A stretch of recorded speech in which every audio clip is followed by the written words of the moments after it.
بسم اللہ الرحمن الرحیم۔ حضرت بلال حبشی رضی اللہ تعالیٰ عنہ سے ایک دفعہ کسی نے پوچھا کہ آپ نے پہلی دفعہ حضور نبی کریم صلی اللہ علیہ وسلم کو کیسے دیکھا؟ حضرت بلال رضی اللہ تعالیٰ عنہ فرماتے ہیں کہ میں مکہ کے لوگوں کو بہت ہی کم جانتا تھا، کیونکہ غلام تھا اور عرب میں غلاموں سے انسانیت سوچ سلوک عام تھا۔ ان کی استطاعت سے بڑھ کر ان سے کام لیا جاتا تھا، تو مجھے کبھی اتنا وقت ہی نہیں ملتا تھا کہ باہر نکل کے لوگوں سے ملوں، لہٰذا مجھے حضور پاک یا اسلام یا اس طرح کی کسی چیز کا قطعی علم نہ تھا۔ ایک دفعہ کیا ہوا کہ مجھے سخت بخار نے آ لیا۔ سخت جاڑے کا موسم تھا اور انتہائی ٹھنڈ اور بخار نے مجھے کمزور کر کے رکھ دیا، لہٰذا میں نے لحاف اوڑھا اور لیٹ گیا۔ ادھر میرا مالک جو یہ دیکھنے آیا کہ میں جو پیس رہا ہوں یا نہیں، وہ مجھے لحاف اوڑھ کے لیٹا دیکھ کے آگ بگولا ہو گیا۔ اس نے لحاف اتارا اور سزا کے طور پر میری قمیض بھی اتروا دی اور مجھے کھلے صحن میں دروازے کے پاس بٹھا دیا کہ یہاں بیٹھ کے جو پیس۔ اب سخت سردی، اوپر سے بخار اور اتنی مشقت والا کام، میں روتا جاتا تھا اور جو پیستا جاتا تھا۔ کچھ ہی دیر میں دروازے پہ دستک ہوئی۔ میں نے اندر آنے کی اجازت دی تو ایک نہایت متعین اور پرنور چہرے والا شخص اندر داخل ہوا اور پوچھا کہ جوان کیوں روتے ہو؟ جواب میں میں نے کہا کہ جاؤ اپنا کام کرو، تمہیں اس سے کیا؟ میں جس وجہ سے بھی رہوں، یہاں پوچھنے والے بہت ہیں لیکن مداوا کوئی نہیں کرتا۔ حضور صلی اللہ علیہ وسلم یہ جملے سن کے چل پڑے۔ جب چل پڑے تو بلال رضی اللہ تعالیٰ عنہ نے کہا کہ بس، میں نہ کہتا تھا کہ پوچھتے سب ہیں، مداوا کوئی نہیں کرتا۔ حضور صلی اللہ علیہ وسلم یہ سن کر بھی چلتے رہے۔ بلال رضی اللہ تعالیٰ عنہ کہتے ہیں کہ دل میں جو ہلکی سی امید جاگی تھی کہ یہ شخص کوئی مدد کرے گا، وہ بھی گئی، لیکن بلال رضی اللہ تعالیٰ عنہ کو کیا معلوم کہ جس شخص سے اب اس کا واسطہ پڑا ہے وہ رحمت للعالمین ہے۔ بلال رضی اللہ تعالیٰ عنہ کہتے ہیں کہ کچھ ہی دیر میں وہ شخص واپس آ گیا۔ اس کے ایک ہاتھ میں گرم دودھ کا پیالہ اور دوسرے میں کھجوریں تھیں۔ اس نے وہ کھجوریں اور دودھ مجھے دیا اور کہا کھاؤ پیو اور جا کے سو جاؤ۔ میں نے کہا تو یہ جو کون پیسے گا؟ نہ پیسے تو مالک صبح بہت مارے گا۔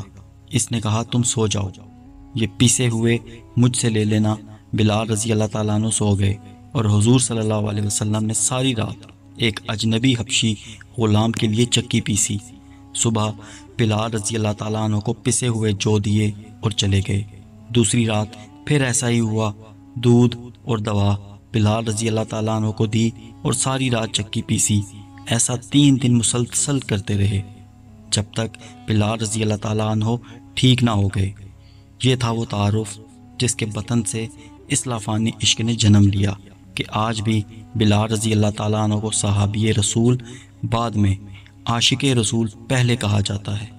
حضور صلی اللہ علیہ وسلم کے وصال کے بعد سیدنا بلال رضی اللہ تعالیٰ عنہ مدینہ کی گلیوں میں یہ کہتے پھرتے کہ لوگو، تم نے کہیں رسول اللہ صلی اللہ علیہ وسلم کو دیکھا ہے تو مجھے بھی دکھا دو۔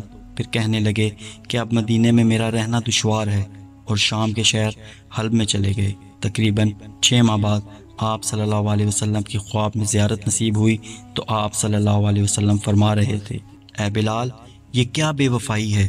تو نے ہمیں ملنا چھوڑ دیا، کیا ہماری ملاقات کا وقت نہیں آیا؟ خواب سے بیدار ہوتے ہی اونٹنی پر سوار ہو کر لبیک یا سیدی یا رسول اللہ کہتے ہوئے مدینہ منورہ کی طرف روانہ ہو گئے۔ جب مدینہ منورہ میں داخل ہوئے تو سب سے پہلے مسجد نبوی صلی اللہ علیہ وسلم پہنچ کر حضرت بلال رضی اللہ تعالیٰ عنہ کی نگاہوں نے عالم وارفتگی میں آپ صلی اللہ علیہ وسلم کو ڈھونڈنا شروع کیا۔ کبھی مسجد میں تلاش کرتے اور کبھی حجروں میں۔ جب کہیں نہ پایا تو آپ صلی اللہ علیہ وسلم کی قبر پر انور پر سر رکھ کر رونا شروع کر دیا اور عرض کیا، یا رسول اللہ، آپ نے فرمایا تھا کہ آ کر مل جاؤ، غلام حلب سے بہر ملاقات حاضر ہوا ہے۔ یہ کہا اور بے ہوش ہو کر مزار پر انوار کے پاس گر پڑے۔ کافی دیر بعد ہوش آیا۔ اتنے میں سارے مدینے میں یہ خبر پھیل گئی کہ مؤذن رسول حضرت بلال رضی اللہ عنہ آ گئے ہیں۔ مدینہ طیبہ کے بوڑھے، جوان، مرد، عورتیں اور بچے اکٹھے ہو کر عرض کرنے لگے کہ بلال، ایک دفعہ وہ اذان سنا دو جو محبوب اللہ صلی اللہ علیہ وسلم کے زمانے میں سناتے تھے۔ آپ رضی اللہ تعالیٰ عنہ نے فرمایا، میں معذرت خواہ ہوں، کیونکہ میں جب اذان پڑھتا تھا تو اشہد ان محمدن رسول اللہ کہتے وقت آپ صلی اللہ علیہ وسلم کی زیارت سے مشرف ہوتا اور آپ صلی اللہ علیہ وسلم کے دیدار سے اپنی آنکھوں کو ٹھنڈک پہنچاتا تھا۔ اب یہ الفاظ کرتے ہوئے کسے دیکھوں گا؟ بعض صحابہ کرام رضی اللہ عنہ نے مشورہ دیا کہ حسنین کریمین رضی اللہ عنہما سے سفارش کروائی جائے، جب وہ حضرت بلال رضی اللہ عنہ کو اذان کے لیے کہیں گے تو وہ انکار نہ کر سکیں گے۔ چنانچہ امام حسین رضی اللہ عنہ نے حضرت بلال رضی اللہ عنہ کا ہاتھ پکڑ کر فرمایا، اے بلال، ہم آج آپ سے وہی اذان سننا چاہتے ہیں جو آپ ہمارے نانا جان اللہ کے رسول صلی اللہ علیہ وسلم کو اس مسجد میں سناتے تھے۔ اب حضرت بلال رضی اللہ تعالیٰ عنہ کو انکار کا یارانہ نہ تھا، لہٰذا اسی مقام پر کھڑے ہو کر اذان دی جہاں حضور صلی اللہ علیہ وسلم کی ظاہری حیات میں دیا کرتے تھے۔ بعد کی کیفیات کا حال کتب سیر میں یوں بیان ہوا ہے، جب آپ رضی اللہ عنہ نے بآواز بلند اللہ اکبر کہا، مدینہ منورہ گونج اٹھا۔ آپ جیسے جیسے آگے بڑھتے گئے جذبات میں اضافہ ہوتا چلا گیا۔ جب اشہد ان لا الہ الا اللہ کے کلمات ادا کیے، گونج میں مزید اضافہ ہو گیا۔ جب اشہد ان محمد الرسول اللہ کے کلمات پر پہنچے تو تمام لوگ، حتیٰ کہ پردہ نشین خواتین بھی گھروں سے باہر نکل آئیں۔ رکت و گریہ زاری کا عجیب منظر تھا۔ لوگوں نے کہا، رسول اللہ صلی اللہ علیہ وسلم تشریف لے آئے ہیں۔ آپ صلی اللہ علیہ وسلم کے وصال کے بعد مدینہ منورہ میں اس دن سے زیادہ رونے والے مرد و زن نہیں دیکھے گئے۔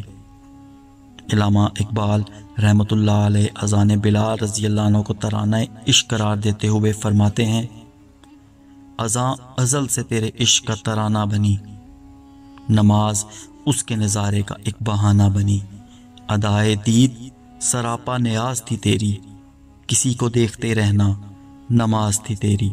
کروڑوں سلام سیدنا حضرت بلال حبشی رضی اللہ تعالیٰ عنہ پر۔